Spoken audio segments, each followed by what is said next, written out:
He designed a concrete structure that just didn't work financially. I would have had to sell it for $600 a foot. And at the time, that was just people couldn't. Yeah. I ended up selling it for more than that, but I couldn't get anyone to invest in it. I raised $1 million off of the internet, basically. Well, I was going to ask, how'd you raise the money with all due respect, someone who didn't have a track record in developing? Biggerpockets.com. Biggerpockets.com. Yeah. Really just and cold called people. I mean, I just cobbled it together, and then we invested together. We were 50-50 partners, and then he spent the money on architectural plans and everything. We couldn't get the debt. At that point, it was scary. That was a really tough time.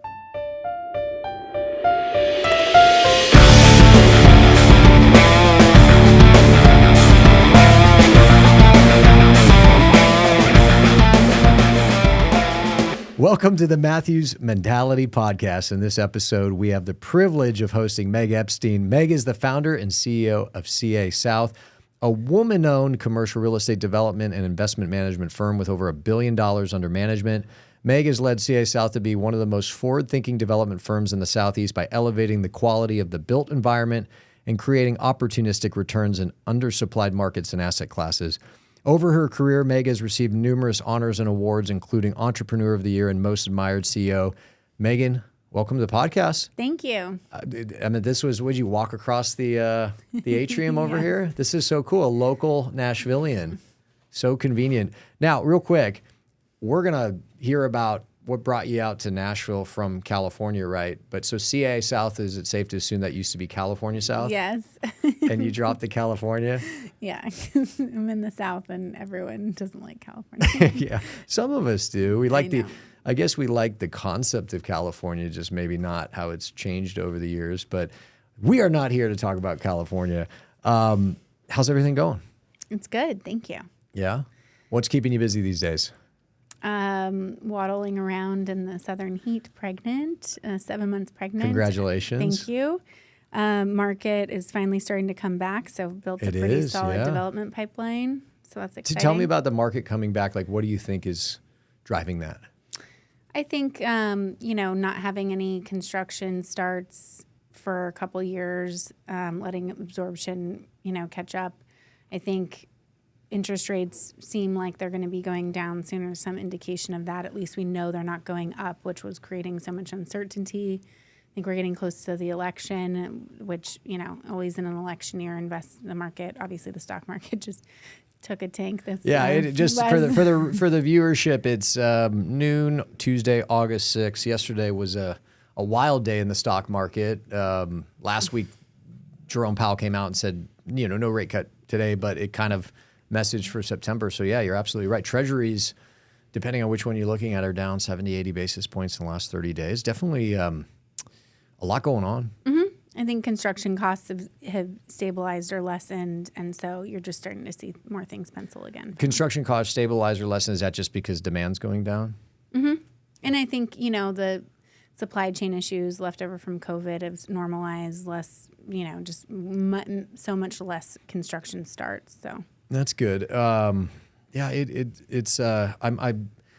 to speak it into existence. I keep telling people real estate was the first one in, first one out. I've been telling people, because the economy's been really good over the last 2 years. Like in other industries, you've seen a lot of growth. And I said, man, real estate, we've been in a recession for 2 years. So I was like, welcome to the party. But I keep saying, we were the first ones in, and we'll be the first ones out, I hope. Me too. Yeah. I mean, obviously, so much of what we do is driven by cost of capital. And so certainly with treasuries going down and hopefully eventually Fed funds, it should unlock some deal flow. Mm-hmm. Talk to me about some of the projects you're working on. I'm just branching into more markets. I was started in Nashville, but I have a new multifamily project in Charleston. That's another great market. I look for demographics similar to the growth story of Nashville. So I'm coming close on a project in St. Pete. We've pursued a distressed portfolio in Austin. So kind of stick to those secondary markets that have the same demand drivers, but mainly sticking to my niches with mixed-use urban infill, condo, or multifamily, as well as industrial.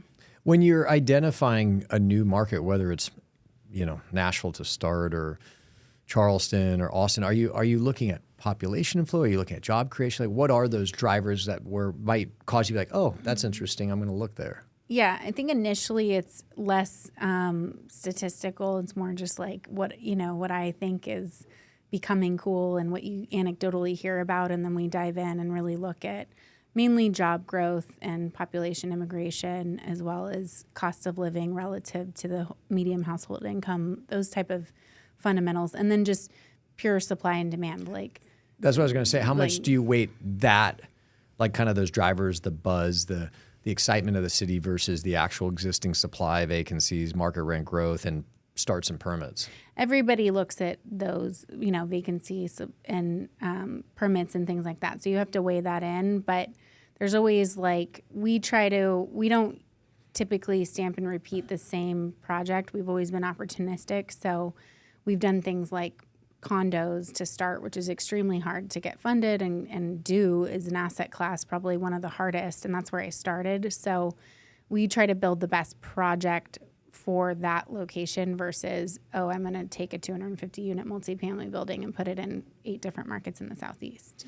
Well, I want to take it back to the beginning, because we will spend time on what you're doing today, but I want to take it back to the beginning. You and I both born and raised in California, now living in Nashville. Tell me about growing up in California. I had a great childhood in California. I grew up in Sacramento, which you could say is like a similar type, Nashville-sized town when I was growing up. So it was a pretty, my parents were divorced, but they're very good friends. And I had kind of an American family. My dad's been married quite a few times. So I've had, many siblings over the years, kind of unconventional upbringing like that.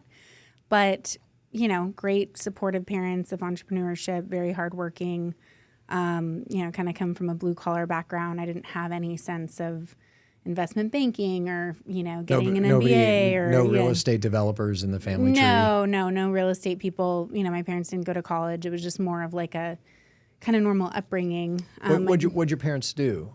My dad, actually, he is an entrepreneur. So he took me to work with him from the age of 4, I think. We used to wake up really early, commute in from Sacramento to the Bay Area, 4 a.m. He had an electric sign company. He still does, actually. He's been there 50 years, but he builds electric signs. So kind of like construction. That? Yeah, bigger. I mean, much bigger. yeah. All right. In San Francisco, like really big. It's really a niche specialty, but there was a neon shop and a plastic shop. And I was just always around that. And do you think he did that because he wanted to kind of teach you and introduce you to entrepreneur, or he had to because who's going to watch the kid? I think he just, he would, when I wasn't with my mom, he would just take me with him. And he's definitely, I got my work ethic from him. So he, just kind of took me with him and taught me a lot and just put in a lot of long hours at the office. And I just kind of got that from him. And all my sisters are like that, very hardworking. So that was definitely a big fundamental way, part of my career. So it's safe to say you attribute what we will probably learn about you over the next hour and a half is your entrepreneurialism, your self-starter, your drive. A lot of that you attribute not just to your father, but the experience of going and kind of seeing your father work. I think it's the work ethic part. Yeah, we just spent a lot of time working, and also just he always said, money and being your own owner gives you freedom. And I think that was something that was more important to me than having stuff, was just that freedom. And so we can get into it, as you said, but I only really had one job where someone was my boss. And then I kind of just never really worked out for me to work for someone. So I think I probably got that from him. So you're in Sacramento. I'd like time out. Are you one of those rabid Sacramento Kings fans with the cowbells? No. Because, I grew up in LA and I was a Lakers fan. Yeah. And we used to go up, Shaq and Kobe used to go up, and that was a tough place to play.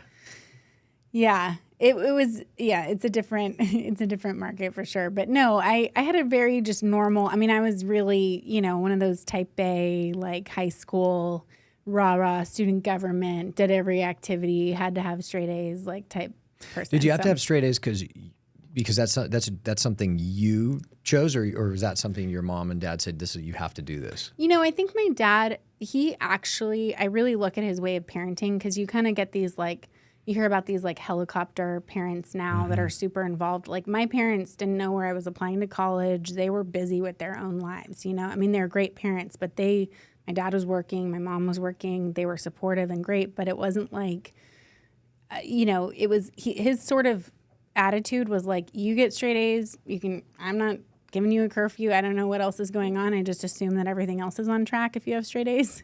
So that was sort of his mentality, and it was kind of like a lot of freedom. I'm sure if I, happened to end up in the drug friend group or something, he would have intervened, but it just worked out to where I just ended up being a pretty ethical kid. Yeah, we'll spend some time later as you becoming a parent, yeah, right? laissez-faire parenting style. Do you honestly think you're going to stick to that, huh? You're not going to be a helicopter parent? I don't think so. It's hard. We'll see.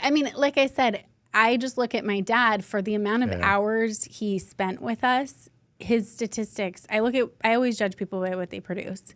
And I always judge people by their outcome of their kids, And if which isn't totally fair to say, but just generally, I always look at that. And he, all of us are very accomplished and raised in totally different lifestyles and different moms and everything. But I think that was because he really demanded this work ethic and success. But it was really up to us. I mean, I got a pilot's license when I was 16. I would stay at my friends' houses all week. Like he just wasn't intervening all the time. So he set expectations, but then allowed you to be you. Right.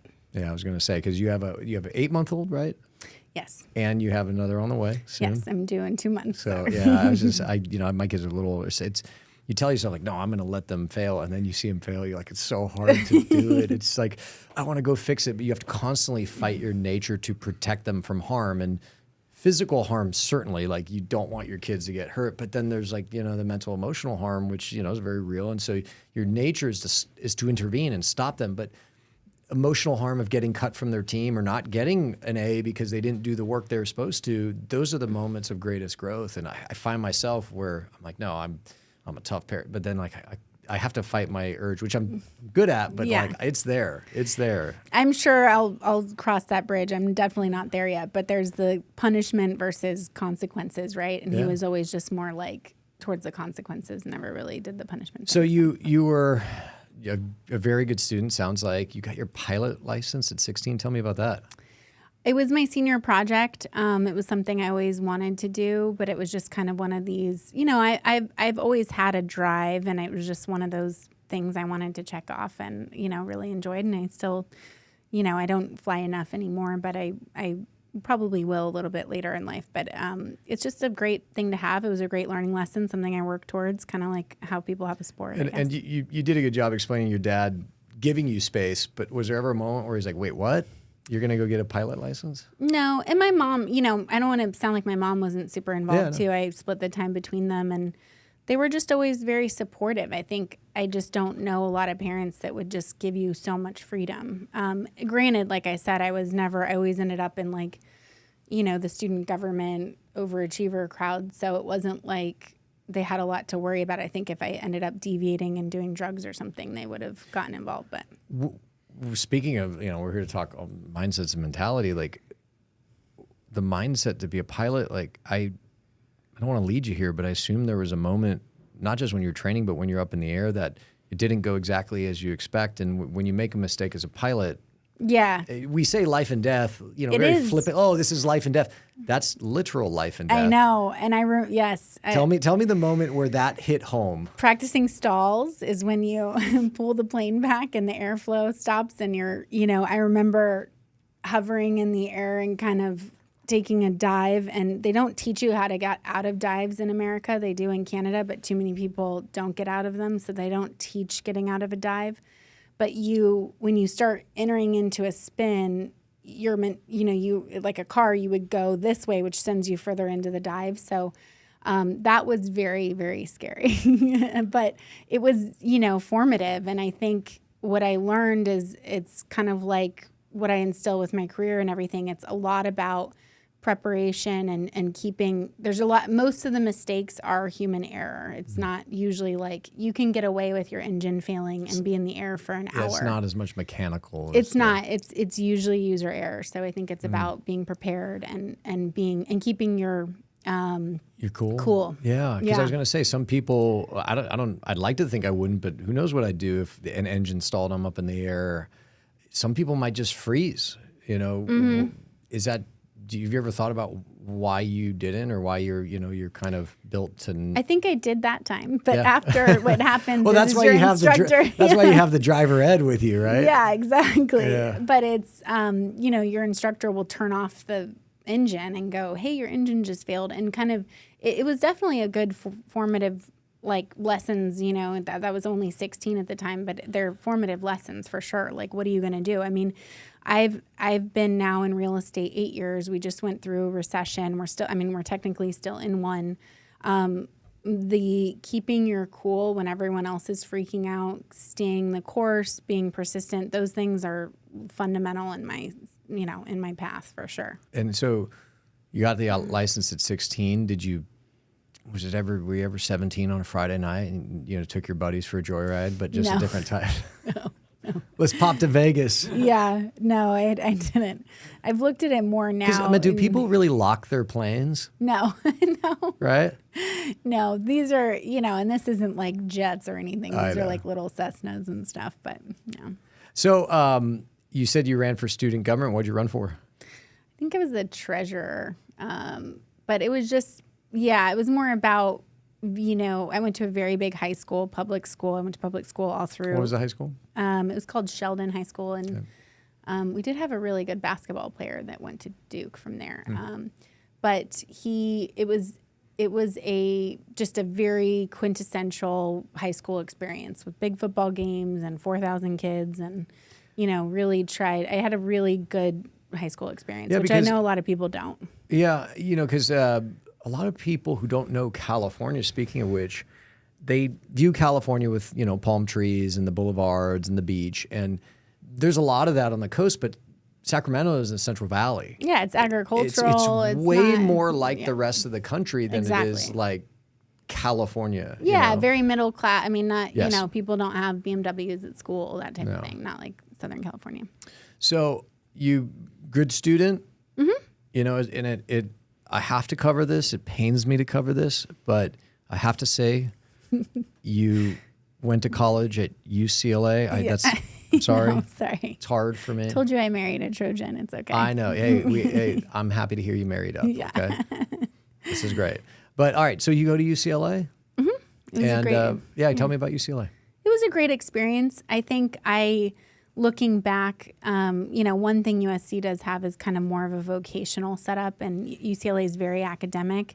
I can honestly say I probably didn't really learn so much that I use. It was a great experience. I'm really happy I live there and things like that. But I don't know how much I would credit my career, like using anything in my career, which I think when you're going into college for kids at that age, it's so fatal, like where you're going to go to school, and it's so much pressure. And I look back now and I'm like it really, when I go hire someone, it's so much more about the person than where they went. And, nowadays it's almost like if you're at an Ivy League, you're like, oh, what's wrong with this kid? Yeah, like You're crazy. Yeah, I mean, I've seen in total, I've seen both extremes to where I don't even know if I would require that someone went to college if they were the right person. So, but it's funny, at the time it was just like so life and death. Yeah, at UCLA, at least my perception was like doctors, attorneys. It's a great school for that. Education in terms of like pursuing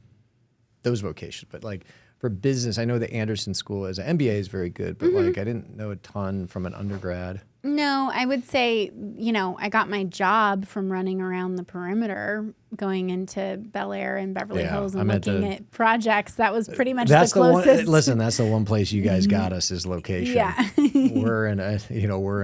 We're effectively in Central South Los Angeles, and Yeah. you guys are in the bougie part of LA. Yeah, but that was how I got my first job, was literally running around campus, and I would stop at job sites, and I got really interested in the architecture and the building process. And that's how I got my first job. So if I didn't go there. You started there fall of 04? Mm-hmm. I graduated spring of 04. So I used to go up to the bars in Westwood, and so I didn't run into you. But we used to roll up with our SC gear on, like, what's up? Yeah, I know. And that was it's a fun rivalry. It's was it like 10 miles distance between the two or something to that effect? Yeah. That's cool. So, all right, UCLA, you graduate, what was your major? I was accounting and political science, which there really isn't a business major because it's like econ. But accounting and political science, like treasury. Yeah. Yeah, it's just the accounting always helps in business, right? To have fundamentals, but it wasn't really. I think I ended up in that because I was abroad senior year, and with the amount of credits I needed, I was just trying to get out. Yeah, no, I was ready to just listen. I was like not. I look back and I would say if anyone's going to college, like really take the things you're interested in. I was much more utilitarian about my education and just wanted an A and to move on. And and we were told that like you got to get the degree, right? Mm-hmm. And then you figure it out. So when you graduated, what was your figuring it out process? Like what did you end up doing and how did you decide that? Well, it was spring of 2008, so I was going into finance. Great time to be in finance. Yeah, it was kind of like I think I had a job lined up to be an analyst in San Francisco. I spent senior year in Barcelona, or the first half of senior year in Barcelona.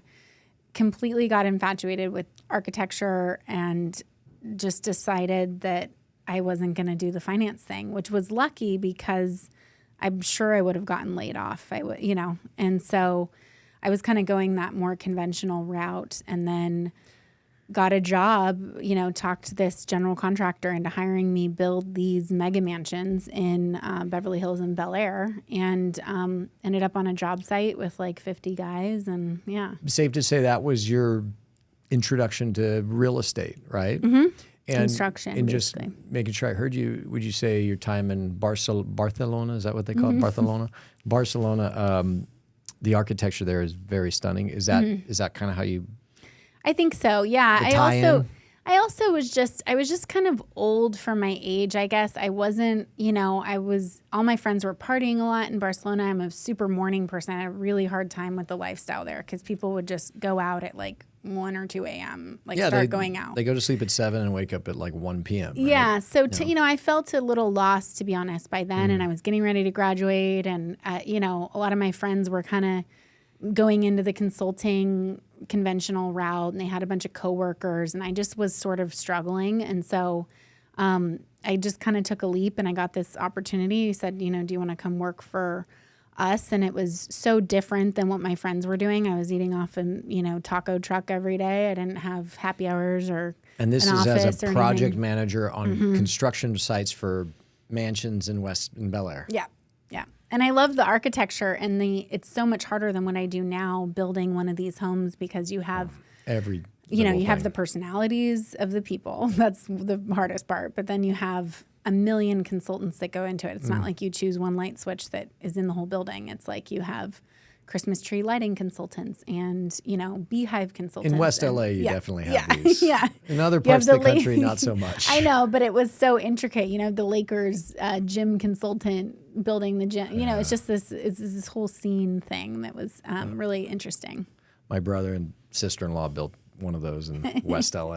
This was like 7-8 years ago, and over that experience, I think he soured on the building a mansion in LA, but just hearing of the detail, I remember he was telling me they were hung up on like what type of screw to put in the door. Was it the screws that don't have like a line for the screw, but like how do you screw them in? And they were, I'm sure it was a whole $400 a screw. I was like, there's no way this is a real thing. It's like, it's a real thing. Yeah, it's a real thing. Yeah. So what were some of the things you learned on that job that you found interesting at the time or maybe helped you in your career?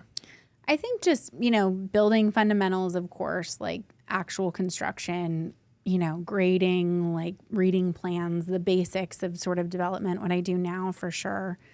Less on the vocational side. I mean, I was also the only girl in a very, on a job site, very roughneck. I had superintendents and So I kind of navigated that environment, which I still do now, which set me up for that. More on the life side or the, shaping my thoughts and dreams inside, it was really interacting with people that are so wealthy like that. I mean, I would say, I don't think this is the case one for one. And I think being, financially successful is super important. But the people that we were building for were more like celebrities and just the amount of how miserable these people were and how materialistic LA is as a place. Yeah. These people, it's a little different than where we sit in Nashville, where it's like the volunteer state and people really spend a lot of time on philanthropy and things like that.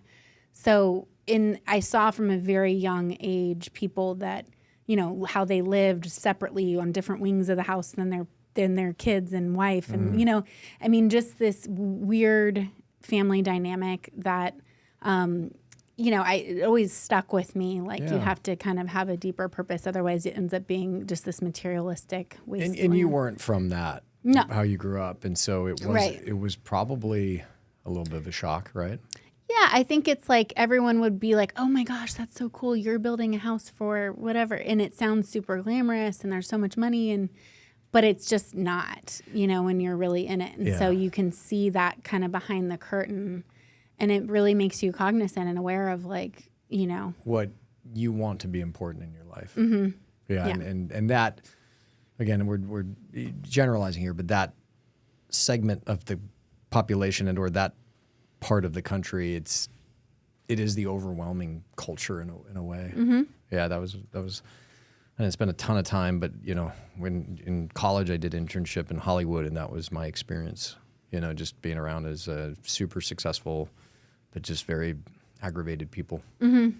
And so, but speaking of which, like it actually is interesting. I've never done that job, and like the juxtaposition of what you're exposed to is you're exposed to the ultra wealthy elite, materially successful humans, like in terms of working with the ownership, but then you're eating at a taco truck with construction workers, with right? Immigrants that are commuting 3 hours each way and all laughing and family oriented and happier. It's kind of funny. It's probably the best job in the world for you to have, because I mean, man, I would think if your eyes are open, which it sounds like it was, it's like it really, perspective is such a thrown around word, but it must have provided you tremendous perspective, yeah? Mm-hmm, exactly. That's kind of, and it was both extremes, but it was just, I would say it's fundamental for sure in how I think about a lot. Certainly male dominated, right? The construction, were there any female construction workers? No. So you were pretty much the only female on the job site other than maybe designers or some, Yeah, architects, interior designers, but they weren't on the job site every day. Did that ever create challenges, being the only female? No. I really, I get asked that question a lot, especially because we're in the South, or just in general. I'm in just such a male-dominated, male-dominated industry. Yeah.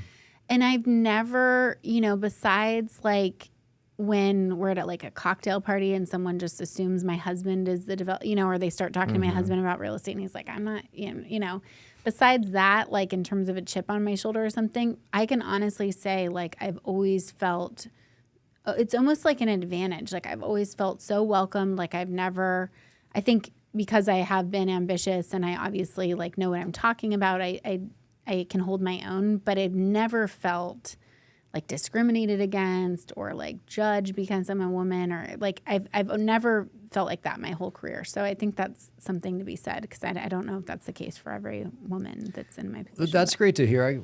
Not just people we've interviewed here, but really more so the women I've gotten to know, more so real estate, because that's my industry. Not every woman that's been the experience. I would say most, it's been a balance where it's there's been times, to your point, I felt like someone kind of dismissed me or might have, at a cocktail party, a couple drinks in might have been inappropriate. But then I would say a lot of them have communicated to me that they also feel that there's some home field advantages there too, that people almost seem willing to go more out of their way to help because they recognize that it's not, more so today than yesteryear, but not as common, right? It's just, Or maybe you're just more memorable, you know, Yeah. like I think my story probably gets told a lot more, even though I was successful on just like an AUM basis. But because I'm a woman, I think it gets a lot more, you know, I mean, there's that. I think people, yeah, I would definitely agree with that. we have So. female agents here, and I always tell them, like, you're going to get hung up on less, that's for sure. It's easier to hang up on a dude. I don't know why. Like, sometimes I get cold call. I don't hang up because it's like bad. Exactly. It's bad karma for me, but Yeah. I'll be like, hey, man, I appreciate the call. Like, keep doing what you're doing. I got to go, you know. Right. But when a lady calls me, I just You just want to be, find I know, myself you're- like, because it's just how I was raised. Yeah, man. it's more unique. You're more unique. And Yeah, I definitely absolutely. think it can be an advantage. And it's more about how you treat it. If you want to act slated and, you know, all the time, it's kind of like what you make it, right? Well, that's good to hear, and hopefully our female listeners can get some inspiration and enthusiasm from that. You did this project management for, what, 4 or 5 years? And then I moved to San Francisco and did the same thing in Silicon Valley and Napa. Well, and those hold on. places. What prompted the move to San Francisco? I just was kind of over LA. I've been down there for 8 or 9, you know, that whole Yeah. mentality. Even the people in San Francisco were a lot more, it was just it was the same type of clientele, but, you know, tech people. It was just a new Well, there's kind just of adventure. you lose the entertainment industry, which is a lot of that, the driver of that vapidness, you know. And so you're absolutely right. While culturally and politically, there's a lot of alignment between LA and San Francisco. They're very different. They're very different. So I was just kind of, you know, and I was be closer to home, and I just wanted something different. But it was the same. I was doing the same thing, basically working for people building their homes. And so you're up there, you're starting to build homes. What prompted the change to commercial? So I didn't move to commercial until I got to Nashville, because they didn't have homes like that. That's here. true. Well, I think now they do. But so you did San Francisco. All right. So walk me through the years. This is 2011, 12? 2012. I met my husband in 2013. Very much like it was very fast. Like we met. I was like, Where'd you meet? We met through friends actually in Florida. It was like spring break, you know, not like Spring break, not yeah. like spring break, but just like through right. friends, normal, not like anything. Couple margaritas. Yeah. And I called my mom and I'm like, Mom, I'm getting married. And she was like, Wait, hold up. This is like, when you said it's pretty fast, I thought you meant like 6 to 12 months. No, You're we like, didn't know. He didn't know that. You But eloped. he kissed me. And I was like, I just kind of by the way, you can't be saying this publicly. He's going to use this against you. You'd be like, all right, you're into me. I get it. Yeah, yeah, he knows. But he kissed me and I was like, I called my mom, I'm like, I'm getting married. And she's like, okay. So it just kind of happened pretty quickly. And I basically started splitting my time between Nashville and San Francisco. And then, you know, we got married like a year after. Was your husband not in real estate when you met him? No, he's an entrepreneur as Yep. well, which I think is an interesting dynamic having two entrepreneurs this whole time. But he had started a publishing and training company and moved from San Francisco to Nashville just because of it being he was kind of like on the forefront of the, you know, migration to Nashville. I think he moved in 12 and just kind of saw it as like a really good place to start a business. Didn't want to be in California to be an entrepreneur. And so he was already here. Yeah, a lot of opportunity out here. Mm-hmm. California obviously changing, but so you met him. He had already moved to Nashville. You're in San Francisco. I just need like kind of a fact thing. How long did you date before you engaged to married? Like you said, it was pretty quick, but I think it was about a year. I mean, at the time it was an eternity, you know, I thought it was so long, but I think it took him about a year and then we got married a year later. So, and was part of the conversation like, is he going to move to San Francisco? Are you going to move to Nashville? Or was that? No, it was Nashville. I mean, we could both see that it was going to be a land of opportunity. You know? Yeah. So well, obviously I'm a big fan, but Right. Why Nashville? I think initially for him, you know, setting up an office, pro-business, cost of human capital, cost of, you know, that Cost medium, of everything. Everything. Medium household income, living, everything relative to the lifestyle. It wasn't, you know, it wasn't like you're just out in the middle of like somewhere. It was starting to get that traction. Now, it didn't really become an institutional real estate market, I think, until like 16, that time. But, you know, he's good at spotting high level trends. And I think he just thought he kind of went and he was like, this is cool music scene. I'll give it 6 months, and just stuck, you know, and it just kept, I don't think he anticipated the amount of growth that we would get. But. And how was, so when you decided to move to Nashville, how conversation with the family, would they take it okay? Oh yeah. I mean, again, my parents are not like it's like I mean, everyone has they're very much into their own life too. Yeah, so. They're like, hey, cool place to visit, right? That's one of the best things. People like to visit. They love to visit. You know, they ended up getting investment property here and come out, you know, so. Cool. All right. So now big change, not just big change. You moved to Nashville, you get married, you move to Nashville, big change. You go from building super high-end luxury homes, and you kind of touched on earlier, why not just keep doing it here? It's especially at the time, not so much of a market. I did try though, and failed. Oh, you did? Miserably. Perfect. Yeah. Like I said earlier, I think we grow and develop more as people in our failures than our successes. Yes. Certainly in our pursuits. So I got here, I went to Belmead, which is the, you know, high-end neighborhood here. And I'm like, this is crazy. You can get a house for $1 million that is nicer than a $20 million home in Bel Air. Not anymore. You know? The secret's out. I know the secret's out, but this is back in 15 or I guess 16. And so I tried to flip homes here on a higher end basis. You know, buy a house for $1 million, sell it for $2 million. When you put a $2 million home on the market back then, it was like crickets, you know. I was going to say, there's one buyer every 6 months. Right, yeah. One buyer every 6 months. Everyone wants. So I learned some really tough lessons. One being, you know, you have to survey the market. You can't just put what you like, because I like modern design. That was just crazy in Belmead then. You know, now I would have been very successful. What do they call it? Like a modern cottage that I see everywhere with the white and the black with the big windows. Yeah. So I mean, I had rehabbed Tammy Wynette and George Jones's old place on Franklin Pike that was 10,000 square feet, super modern, but no takers. I mean, it was just everyone wanted a new build. They all want that same Southern look. It just was like a lesson in, you know, you can't just do what you like. You have to really survey the market. And I really just didn't do enough research. And I just thought, oh, I'm going to be like so many people moving here. Like everyone's going to want this. And it was like they didn't. Yeah. So I ended up moving into one with my husband. I'm, you know, 30 years old. We live in Belmead in the middle. You know, I mean, it was just like we had like this big house and I was paying a mortgage on it. It was like kind of a crisis with those moment. Davidson County property taxes too. Right. And it was super expensive. I think at the time it was like $10,000. You know, we're used to like living in urban apartments and stuff. And we were just like, oh my gosh, I just got in way over my head. So that was tough. And so how many of those did you take an L on before you said, I have to do something different? Yeah, I did a couple over about a year. They were all about, I mean, maybe in the end I netted like negative $100,000 with, you know, and wasting. I mean, I was on job sites like with the subs, flipping. I mean, they were beautiful. Like I said, I would have been very successful now. Or if I just held them, I probably would have made a couple of $1 million. You would have done very well, yeah. But it was being early as same as being wrong. Yeah, they say, you know, pioneers get the arrows, settlers get the land, right? Exactly. So sometimes the first one in is not good, but yeah. Right. So I knew that wasn't a business model. I also pretty much had only ever had one job where I work for someone.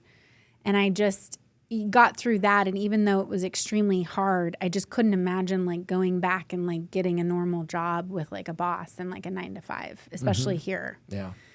And so I I'm a run. I wouldn't say I'm a runner, but I run. And I was on a run and I saw this site that said for sale by owner. And I called on it, and it was a developer actually from LA, this older guy that had this land, and he had designed a condo building that was on the river in Germantown. So like 10 blocks north of Broadway on the river. And I totally got it. Everyone locally was like, why would you want to build there? That's like, why do you want to be on the river? And I was like, it's waterfront. It's water. And you can walk to downtown. Like, this is crazy. But at that time, people didn't even really live downtown, you know? And so I pursued that project with him, but I just called off a sign. And that was literally how I got into the commercial side of things. And so that was kind of what started the pivot into commercial, because I just realized like I wasn't going to be the home person, like my whole career. So I had to And so pivot. the first, what was it? How many, was it condos or townhomes? It was condos. It was only like a half-acre site. So I think he had designed 20 units or something. And so was it vertical? Like how many stories? So it was 7-story. Well, that's how it started out. But then, this is how my whole career started. It was a big, horrible mess. So tell us about the mess. He designed a concrete structure that just didn't work financially. I would have had to sell it for $600 a foot. And at the time, that was just people couldn't. Crazy, Yeah. I ended up selling it for more than that. But, I couldn't get anyone to invest in it. And he basically took the money. I raised $1 million off of the internet, basically, probably illegally on. Well, I was going to ask, how'd you raise the money with all due respect, someone who didn't have a track record in developing biggerpockets.com. biggerpockets.com? Yeah, really just and cold called people. I mean, I just cobbled it together, and then we invested together. We were 50-50 partners, and then he spent the money on architectural plans and everything. We couldn't get the debt. And so at that point, it was scary. He ended up giving me, so I just, that was a really tough time. I was also starting to pursue other commercial endeavors. I did some things. I took like the CCIM courses, which is like a real estate investment classes, and was really starting to get into the commercial side of things. And I have a CCIM designation. Oh, wow. Well, I passed the classes. I passed the tests. I had it for a couple of years, and then I didn't know that I had to keep paying for it. Yeah, you'd have to you could probably get it reactivated. No, you want to hear a true story? You have to go and get No, it. I told the guy, I was like, well, you guys keep charging me like $5,000 a year for this. I don't need it. And I said, you should pay me to have it. And I was kind of an asshole. I said, you should pay me to have it. Like, I'm an ambassador at this point. And he's like, we're not going to do that. I was like, I'm not going to do it. So I'm in like an 8-year standoff with him. Yeah. One of these days, if they're listening, Zach, you make sure you send the CCIM. I talked to like the head guy. He was in Chicago or wherever they were. And I said, no, you're going to pay me to have this. Yeah. He's like, no, we're not. Yeah. And I was like, then I'm not going to have it. Because they kept saying, you have to take this off your name tag because you're not paying the dues. I was like, how much were those classes? The classes were like $30,000. It was crazy. It was crazy. And I did it to be better. And I took the test and did great there. And then I was like, I got to keep throwing money. I was like, what is this? It was just it's just. No, so I just like you. I was like, I want to get better. I want to learn more. It was, for me, it was like during the GFC, it was a slow time. I was like, I want to be a better professional. But yeah, so I'm going to stand off. Hopefully I win. Well, hopefully maybe you'll get it back. Maybe you can write a letter on my behalf. Yeah. Yeah, true story. Yeah. But the classes, as you know, I think were very beneficial. I mean, especially I had no background in commercial real estate. Yeah, I learned obviously levered IRA, discounted cash flows, like net present values. I definitely got a good education there. Right. I mean, I didn't know what a cap rate was when I was first starting. Yeah.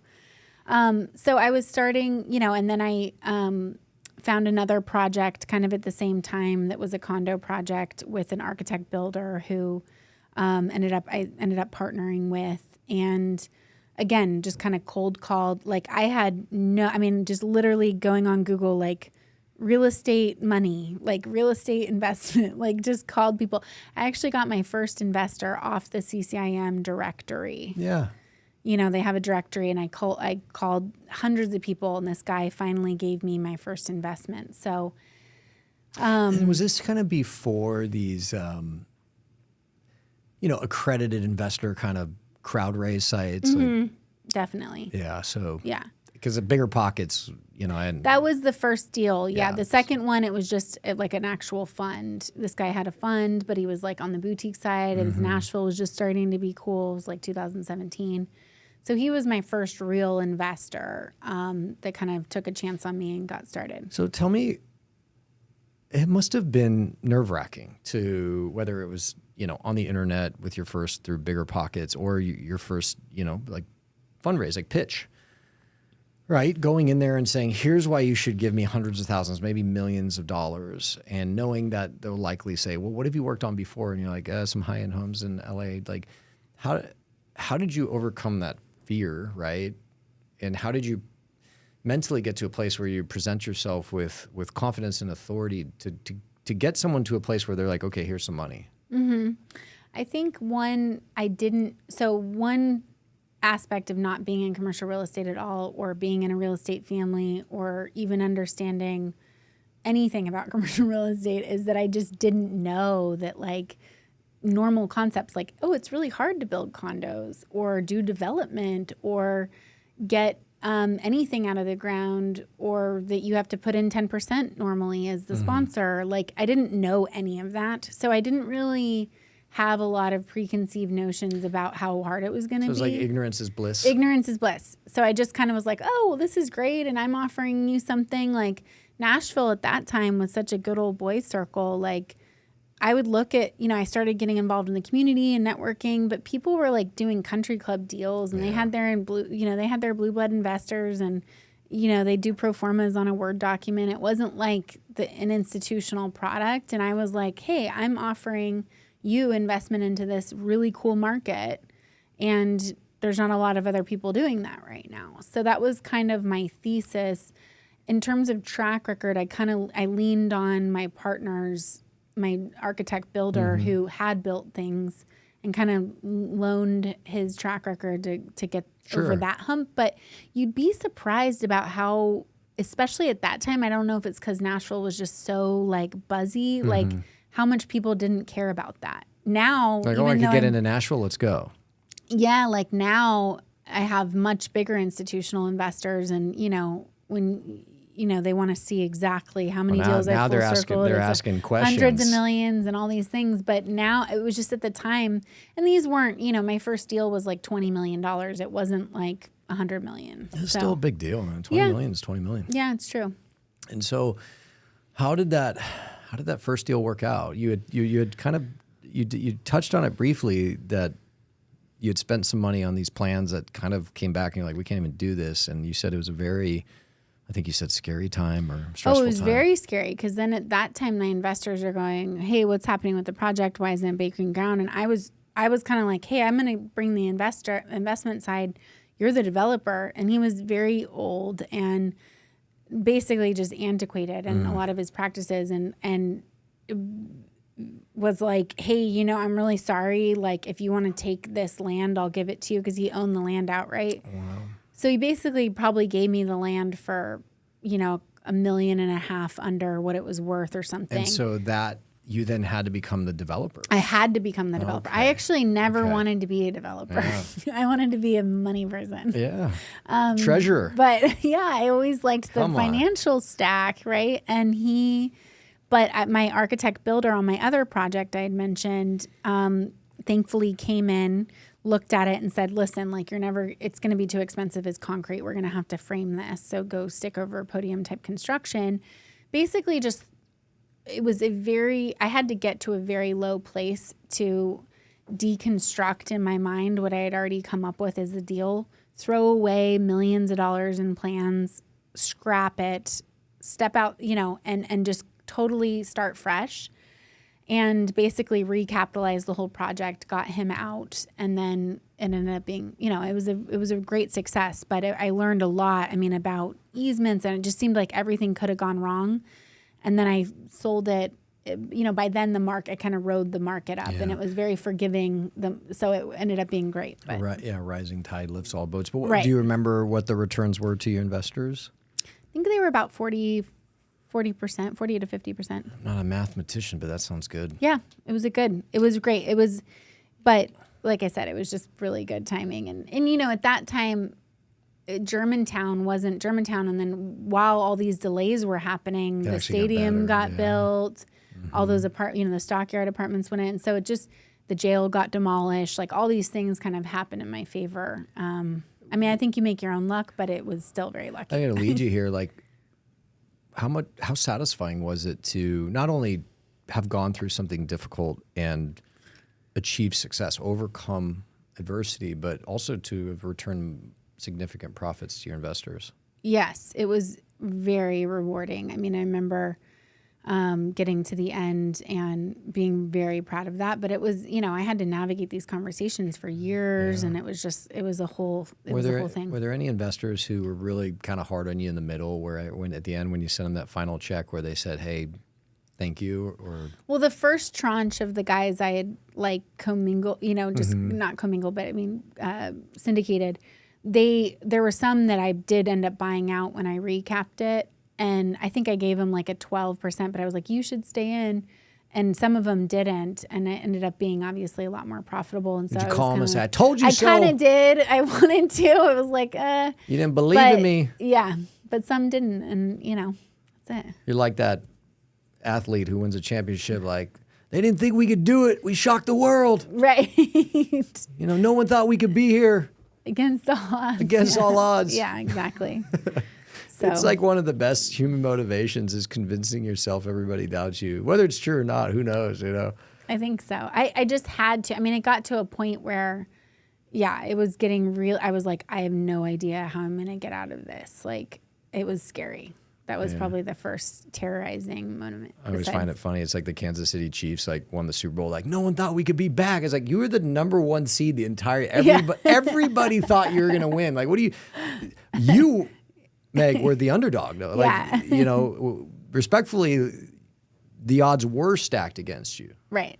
And you did it. Now, what was the hardest moment? Like where it was dark and you're like, I don't think this is going to work. I went in the park in Germantown, and I kind of was like... You just had a good cry? Yeah, I was definitely freaking out. I was like, I'm... Basically, every investor was like, no, that we're not going to do this deal. We couldn't get enough money into it in every bank. And I was just like, we already spent this money. I mean, it was just like... And I think at the time, what happened was the original sponsor who spent the money said, hey...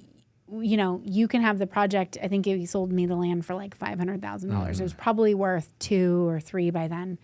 But I couldn't come up with the money to even buy him out. And so he was starting to get like litigious, even though he had wasted, he was kind of like, well, are you taking me out or not? And like sending me an attorney letter. And I was like, oh my gosh, like I think I was, like I said, I think I was like 29 or 30. I was like, I had just come off of 3 losses of flipping homes. So I'm first year of marriage. I think I lost $100,000. My husband's paying for the, rent and everything. Yeah. And I'm going, oh, and now I'm getting sued. He's going to kill me. I mean, just like, it was just a horrible start to the journey. So. And so a lot of people listening have had a moment like that, not that exact moment, but the hardest thing someone's ever went through for them is the hardest thing someone's ever went through. So my guess is almost everyone professionally has had a moment where they felt like their world was collapsing, and their project was failing. In brokerage, your first big deal falls out. You're in a traditional career. You get passed over for a promotion or laid off or something. I assume did it take a toll on you mentally and physically? Oh, sure. I mean, and that was the beginning of my career. I mean, just being an entrepreneur, like I think Elon Musk says it's like staring into the abyss, eating glass, right? I said this 2 weeks ago. We did a video. I said Elon Musk. I said it's staring in the abyss and eating glass. Yeah, and that makes me, when I listen to him, or Ben Horowitz has a great Hard Thing About Hard Things book where he talks about these things, and I always love... Now that I've listened to other entrepreneurs and, I read a lot, and it's like, it's a very consistent with anyone super successful in entrepreneurship. You go through these moments that are just like, I mean, it's happened every couple years since. You have it's like a really exciting roller coaster that's, you can never imagine the highs, but it goes to me. I tell myself, you're never, in the good times, you're never as good as you think you are. And in the bad times, you're never as bad as you think you are. And so I try and smooth the roller coaster, Yeah, I want it exactly. more like a train ride with a slight elevation grade. Yeah. And I think after 10 years, I've really gotten there in terms of, my modesty, or how I've really become a lot more stoic in my approach. But I remember the top of the last cycle in 22, just won Entrepreneur of the Year, just opened my headquarters, made a bunch of money. And I was like, this is awesome. And I just remember it being like, this is this euphoric, and it was like, that was the top. And then it was like literally someone pushed a button. Yeah. Like, beep. So you're to blame. Yeah, okay. Exactly. Now I know who to be mad at. Because I was mad at mad at silly me. I thought It was the politicians who printed $6.5 trillion as a response, as an overreaction to COVID. And then the Fed waiting too long, inflation hitting 9, then jamming rates 525 basis points and slamming real estate into a wall. None of that was true. It was Meg. It was you. So Just thanks for that. It's like the second you think you're invincible, that's when it, I appreciate you stalling the market. No, I've had the same. Like, it's like I remember the moment, and mine was running with the Bulls. I was in Pamplona. Okay. It was July something. And I just ran with the Bulls. This was like 6:30 in the morning. Mm-hmm. I ran with them. Like, I legit ran with them. And then you go and drink beer at breakfast. And so we're drinking beer, and like an inflation report comes out, 9.1%. Yeah. And I was with our president of our company, Dave Harrington. Our CFO was with us too, Ratty Zlakoff. But Dave and I were sitting in a hotel room. We're having a beer. It's like 11 a.m. I was like, I don't think this is good, man. And it's like, that was the moment. Yeah, yeah. And you caused that. Yeah. Sorry. No, it's all good. So, so what was in touching on that period, and maybe it coincided with the market peaking, what was like just your most badass home run project where like you point to and like, I did that? I mean, I always say, first and last. Like the first one was just the first one. We did a condo building. I think condos are always undersupplied in the Southeast, especially in secondary markets. And it's something that's always been part of my thesis. Like, hey, I'm going to do something that's not oversupplied. I look at the supply story. And, we did really well on that project, my very first one. Now, granted, I remember I got to the end of it, and, I hadn't been paying myself a salary, really. Mm-hmm. I don't think I finally, maybe after 4 years, started taking a salary, and then I made my first promote check. And I think I ended up, by the time I gave some to my board, I gave some to some employees, I, put a down payment on an office and all this stuff. And I was like, wow, all that. And now I'm kind of back at zero. Yeah. But I think that was a really, the first, after having the first, the residential failures and then all the adversity, that was a really great project. And then, I'm working on some exciting things now, but the condo projects by far have always been the most profitable and, kind of the home runs, but they're also the hardest. Do you get to just, play a little bit with the creative side that you developed in West LA and San Francisco in terms of design? Or is it cookie cutter condo? No. I will never be a only institutional investor because I think, I think it offers better returns, but I usually bring my design architects from LA. I work with a great architect now named Alex Pettis, who's I have a really great relationship with, but he does a lot of the design type side of things, and then I bring in more local architects and they collaborate and work together. But I've always wanted to be outside the box. There's so much of what development is here is just like, not necessarily, you don't even have to spend more. You just have to be more creative. I mean, you can do a lot and just not choose the same like subway tile with shaker cabinet that everyone's doing, and try a little bit harder and get to a really nice modern design and architecture I care a lot about, and I really try to reflect or bring in architects that came from these big firms that are going out on their own and so back up the local artist and that type of thing. So I bring a lot of creativity, I think, in the design side. So you've certainly had an interesting journey in commercial real estate. A lot of people in real estate that interview, it's a more, kind of traditional. I went to school, got a real estate finance degree, started as an analyst, and then kind of from there. But yours obviously atypical. What would you say was your biggest motivator, your why, early on in your professional career, and how has that evolved over the years? Yes. Like I said, I always knew that I probably couldn't work for anybody, and as hard as it would. I know the influence your father had on you, but why is that?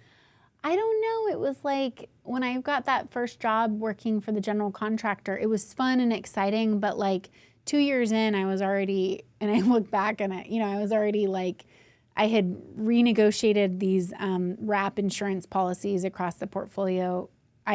Was building a home for a real estate developer. It was my very first project. He was a very successful, scrappy real estate developer. He was building the 60 million square foot or $60 million home in LA. In LA. Who was that? Can you say?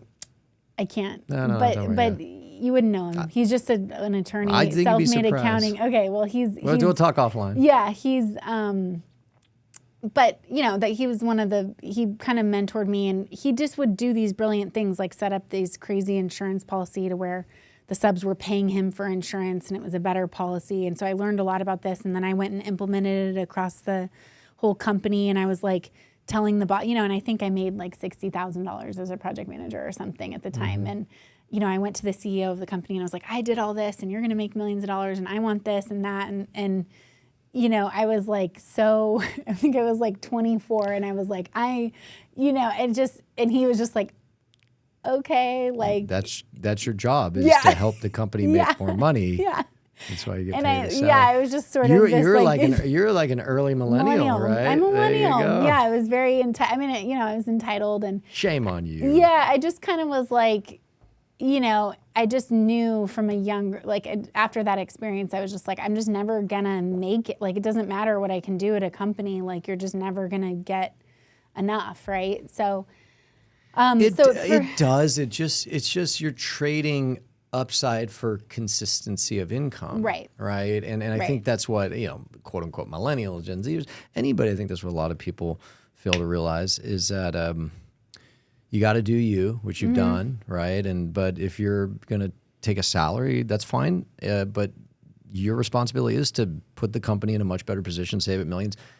And yeah, you might get a bonus. It's not, no. But, looking back, if I had not chosen to derail the finance aspect, graduating in 2008 was a different thing, but looking back, I do think it would have been great for me to work at a commercial brokerage for a few years, maybe do the 2 years of investment banking. I know. But I mean, that would have probably behooved me and made my journey a little less rough. But so I look at those things and go, okay, at the time I just couldn't imagine like working for somebody else after having that experience, even though it was so tough. So I don't know. I always just had that entrepreneurial drive that I think is a bit innate, to be honest. Sure. And then the first milestone was not losing money. The second was paying myself a salary. That's always a good one. And then it was, and then creating it was, wealth, yeah. And then it was money, for sure.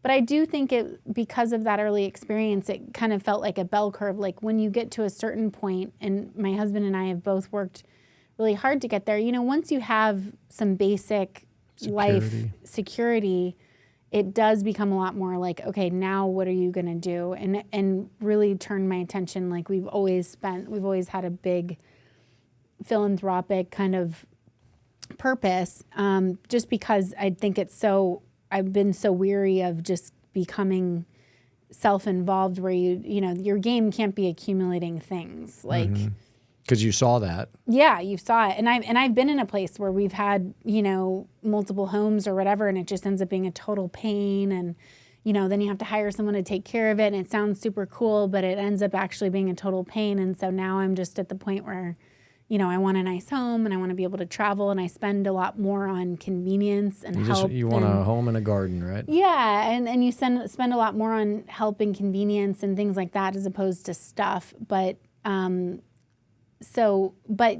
then it's like, well, what are you doing to give back? And especially, I think it's just the sentiment of living in the South and working with, whether it's women mentorship groups or things like that. It's just a lot more rewarding when you get to a certain point. I think getting to that point of security is super important for anybody. Like, I don't think I could be as effective on the philanthropic side if I were stressed out financially. But after you get there, I think it's really important to align your purposes. And my husband's on the same page with that. And that was, part of our adoption journey and things like that. So early on, financial security and that evolving to more now, and correct me if I'm wrong or if I misheard you, is obviously making money is great. That's never going to not be true. And you need it in the nonprofit space is what I've learned. Certainly in the nonprofit space, but mentorship, coaching, giving back, and that brings you satisfaction and fulfillment as much as success in real estate development. Yes.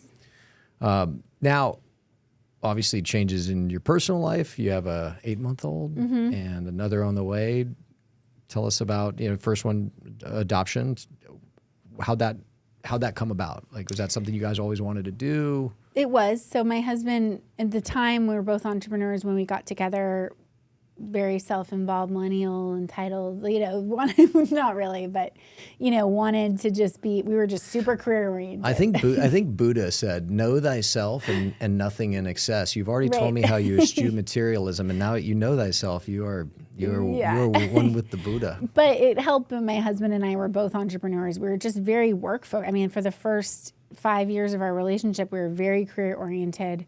When we were on vacation, we're checking email every day, we're working remotely. Like, it was just a very Is that because you were told by modern society to pursue your career and do you, or was that something that you very much wanted? Like, looking back, would you? That's one thing that was tough about Chuck, my dad. Like, it was a very like effortful way to earn a living, versus being on the other extreme, like in Silicon Valley. You had these like 23-year-olds that are driving a Honda hatchback, but had just made $200 million with Facebook stock. So so I always was kind of like, okay, I want to figure out the quickest way from A to B. I was always trying to cut the corner and get the most efficient way, right? Millennial. Right. And so efficiency is a really big part of, I'd say, my life and my purpose. And even in the buildings I develop, I really think a lot about that. And so, I had to kind of balance those things going into it. But yeah. And so there came a point where you're like, let's do this. Let's start a family. Was that? Yeah, so we mostly didn't decide that before we got married. Thankfully, we've very much been on the same page with it, and we kind of just got to a point where we did check a lot of boxes, like, setting up my headquarters and just financially, both in our businesses, hit some big milestones in our life that we've planned and worked towards. I mean, we're just the type, like, over Christmas break, we're like making the plan for the year and have quarterly goals, and we're just kind of type A like that. And it just kind of felt right. And we had started the adoption process. And that was always just because really it wasn't like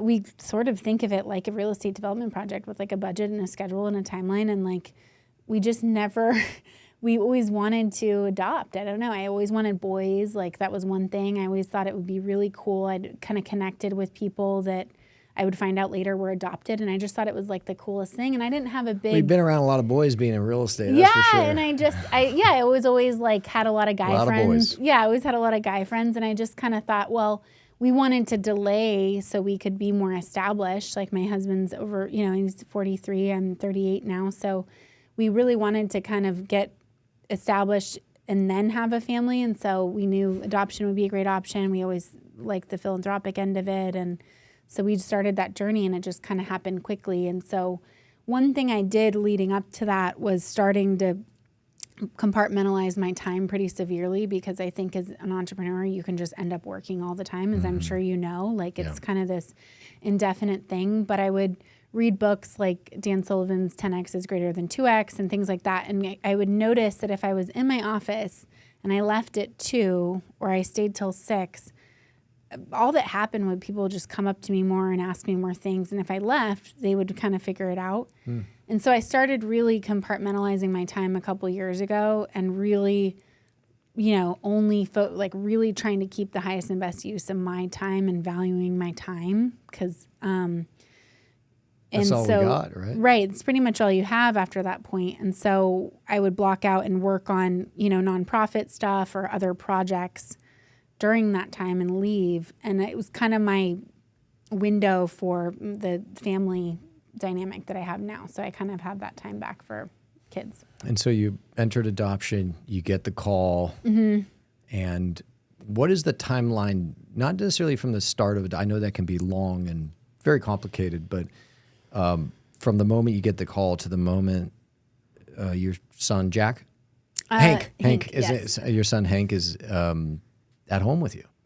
It was he was in the NICU, so we got the call. We had to leave like the next day or two to Los Angeles, where he was.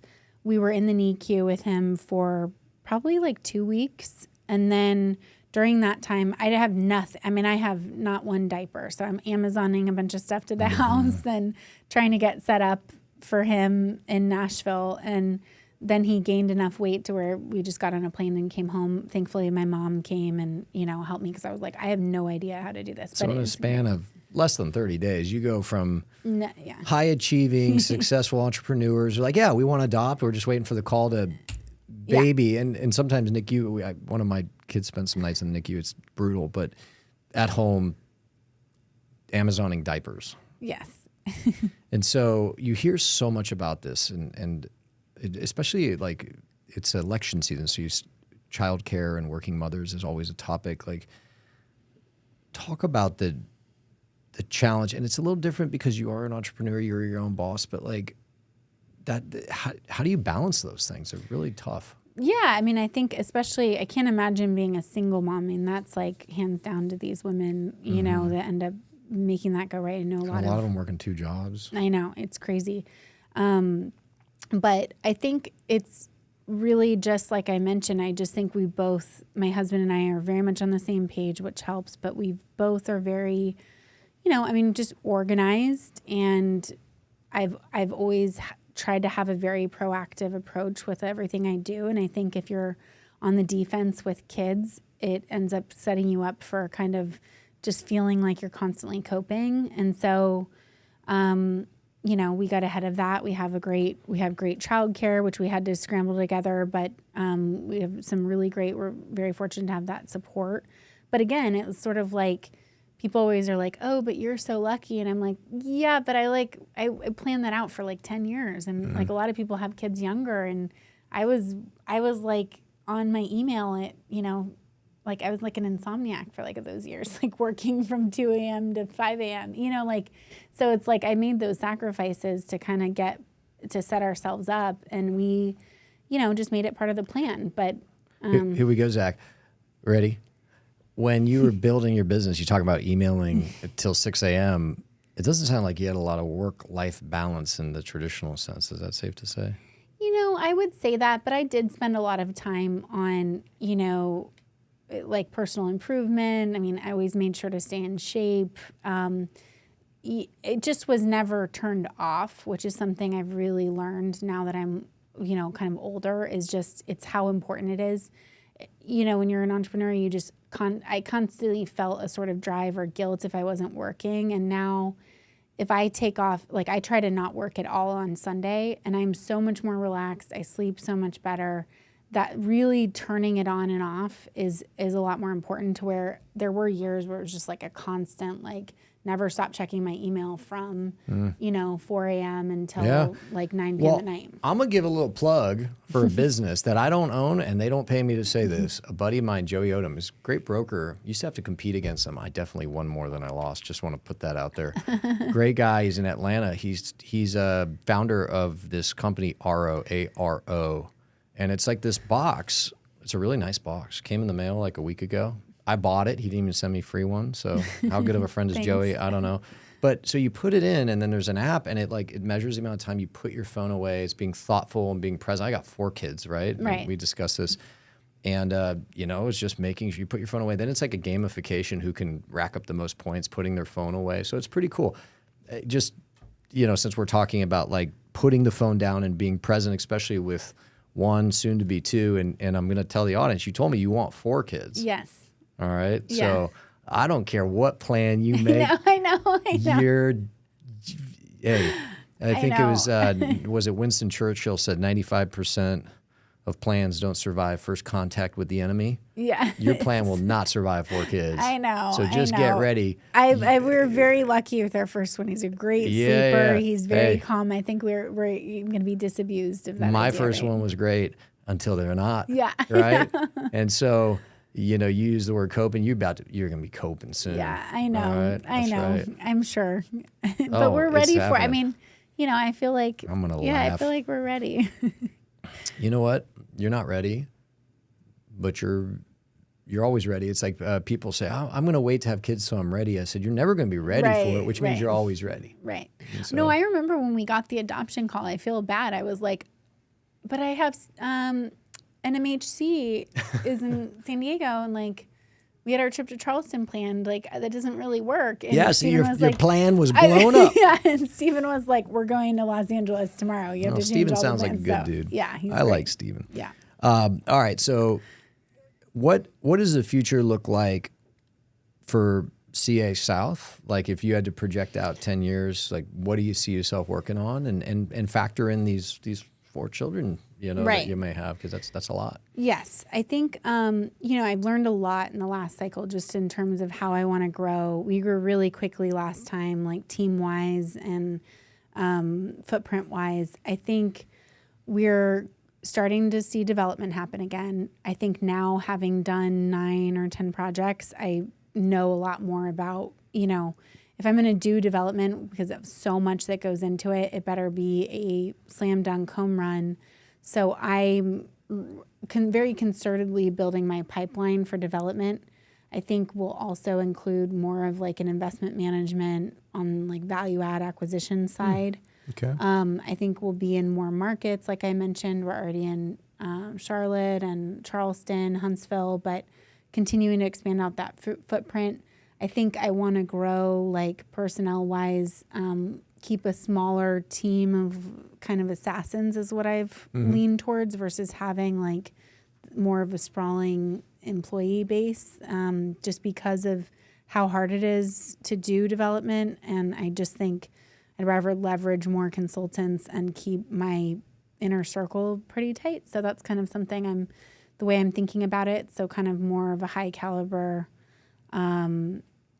team to scale out into the Southeast. And then there's, just the right type of projects that fit our purpose. Like, I'll never be a garden style multifamily investor. Like, I just don't add enough value. But, if I can create really cool communities that, are working towards better environmental projects aspects, that create like enthusiasm within you. Right. Yeah. Architecturally and for the people as well. And kind of sticking in that middle market, I'd love to try to continue to figure out how to help with the affordability, and housing and things like that without really like, kind of the opposite of luxury homes. And so those are things that I really think about. And then, in the markets I really care about.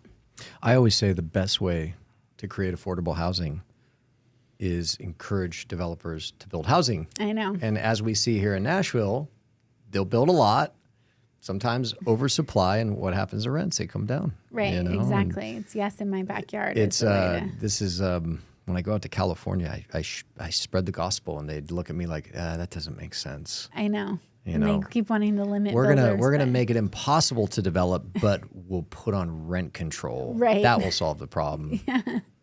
Yeah. It's very logical approach, right? Yeah. You've been around, a couple different industries now, obviously. I mean, real estate, but like there's construction, then there's development. You've done condos and some rentals as well. In your opinion, and perhaps you can provide a female's perspective as well, I'd be very interested to hear what would you say is the most common trait or characteristic, common theme in the people that you've seen who've achieved success in whatever the industry that you were interacting with? And then I'm going to ask you the same question, the opposite. What seems to be the common theme of people who don't achieve success, and there's frustration, aggravation because they're just not getting to where they want to go? What is like the common characteristic in those people? I tend to, maybe it's just because I pay attention to more of like the scrappy entrepreneur, but I think it's usually about people that, I really feel like the people that are raised, and this is more common, and I don't want to be general, but like in the South, like it's a much easier lifestyle than like when you live in California, how much more competitive things are. You work in New York or something. I think the people that are really complacent just don't end up making it. And it's more and more prevalent. I mean, when I go to hire people, it's so much, it's like a disease. And so in terms of if you want to succeed they and just become, exist. Yeah, it's just kind of like, well, and so I think for me, it's like the people that are scrappy, hardworking and just not that mentality of just this sort of complacency that's overcome. It takes work. Like, I still cold call people, like, that people don't do that anymore. You know, I mean, it's so rare. I mean, I'm sure you guys hold do, up. but I just mean You had to go out there. We do two things. We close and cold call. Right. And not exactly. in that order. No, right? exactly. We only there's only two things you can clap for at Matthews: closings and cold calls. Right. So I'm a big cold call person. I'm a big cold outreach person. I mean, LinkedIn, whatever. But that's how I've raised all the capital I've ever raised, is by reaching out to people off lists. So, you know, and so I kind of look for those traits in terms of successes. But that's what I noticed. And then with the very like ultra wealthy people, I've noticed is that they,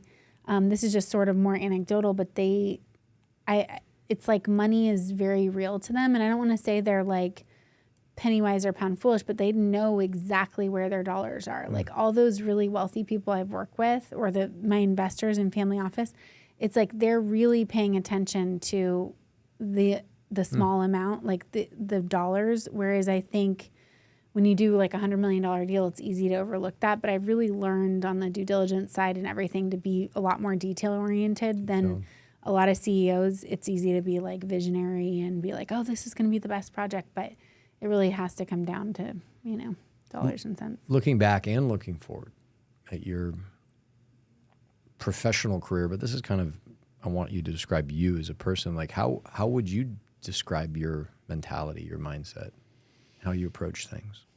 You mean in a business perspective or? Anything. Because I don't think you have a business, not you, anyone. I don't think someone has, well, here's my business mindset and here's my personal mindset and here's my, like, I think people are who they are. I'm for sure an optimist, right? I don't think I could have gotten here without thinking that, you know, that I could or being, you know, so I'm always optimistic, I'd say, but I think I work, like I'm willing to put in the work and I'm just very persistent. Like it can take me years to do projects. I mean, to get any out of the ground, it can take, I mean, I have one that's probably going to be 5 or 6 or 7 years and they just keep going at it, where I just see a lot of people give up. So I think that's a big part of, which, you know, I don't know how unique that is in terms of being an entrepreneur, but that's a big part of me, I think. And then I do care a lot about what I'm doing versus just trying to make money, like I said. So I think the purpose comes through a lot, and I do want to help people ultimately. And how do you, like in caring, how do you measure success of something to where you know, you feel, how would I say, satisfied that you did the project? I mean, like to care says like, I need this to work. And so how do you define a success in a pursuit? Is it a return? Is it a yield? Is it a feeling? I think it's both. I mean, I'm always, if I'm proud of the project, like obviously it has to make money and has to provide your investors yield. And there's a reward to providing a profit, but it's more like, you know, when a project sells out and people are really happy, and, you know, in our condos, they're investments for people, they're cash flowing investments for people because they can short-term rent them. And I have a lot of repeat investors that this gives them the freedom to have it in place in Nashville, but they also make money on it. And it's kind of like, you know, or artists that we back up and put in our projects are getting a chance to like have a big commission and things like that. And really, you know, I got a lot of feedback from the community on how much they like the design and how different it is from what they see. And that makes me happy because I feel like it's helping the built environment, you know, things like that. And it's not done. I'm by no means done. I have more ambitions to do better projects, greener projects, more affordable, high design projects. You know, I want to keep going with that. What advice would you give to our listeners, professionally, personally? It doesn't matter. I think those two are so interrelated. But what advice would you give them to increase the probabilities that they achieve what they think they want to in life? I think obviously persisting, but I think you have to do the work to not only make a plan, I don't mean like a business plan, but also just kind of like map out what you want to do and really be willing to do the research and look. Like, I don't know, looking is something that people say, but I think it's so much like I hear people, you know, real estate people and brokers anecdotally talk about things and kind of repeat tidbits. But it was so easy to see if you just looked out your window for the last 5 years, every single crane in the sky was multifamily. And then everyone's shocked that it's totally oversupplied and then we're running into this. And I even get caught in the euphoria of it, right? Now it's all hotels. Right. So I would just say, like, really look and don't listen, like, in terms of your relationships. You know, I think it's a lot about who you surround yourself with. I've learned a lot about people, you know, doing this. And I think keeping your relationships tight and having a big supportive group and really looking at people for who they are and what they, you know, produce. And then at the market or whatever endeavor you're doing, like, really be willing to accept that. Because, like, I learned those lessons the hard way, the very expensive way, like hard lessons. Building homes that people didn't want, or, you know, building into a market when it was very obvious. And so a lot of times I think it's a lot more obvious than people think, but people just kind of listen and don't really, you know. So surround yourself with great people. Look, don't listen, and make cold calls. Yes, make cold calls. That's right. Always, I still do it. You have to always be reaching out to a bunch of people and talking to them about whatever you're doing. I think. Well, you don't want to lose that cold call feeling. Any resources you'd recommend? You mentioned book earlier, but like any books, any classes, you touched on CCIM, any resource that you would just say, like, generally across industries, like, this is a good one? You know, I think books, I have a extensive book list on my website, so I'm always reading something, which I think is, you know, you can do that. You can listen to podcasts like this. Always be filling your mind with education for whatever field you're in, entrepreneurship, real estate, whatever it is. I think that's a pretty given. I've gotten a lot out of professional organizations. I'm in one called YPO now, Young Presidents Organization, but there's, you know, I get a lot out of those kind of peer groups where you can step away from your business, do a deep dive once a month, and really look at issues and things like that, and to be more concerted about your journey, so you're not just kind of taking things as you go. YPO isn't, you know, there's certain requirements for it, but there's other ones in different sectors, I'm sure, that kind of encourage working on your business or on your career, like coaching. In addition to organizations or forums, like a YPO forum. Right. Any books, anything like that? So many books, though. I mean, just give me one. I mean, Hard Things About Hard Things was a good one. Atlas Shrugged.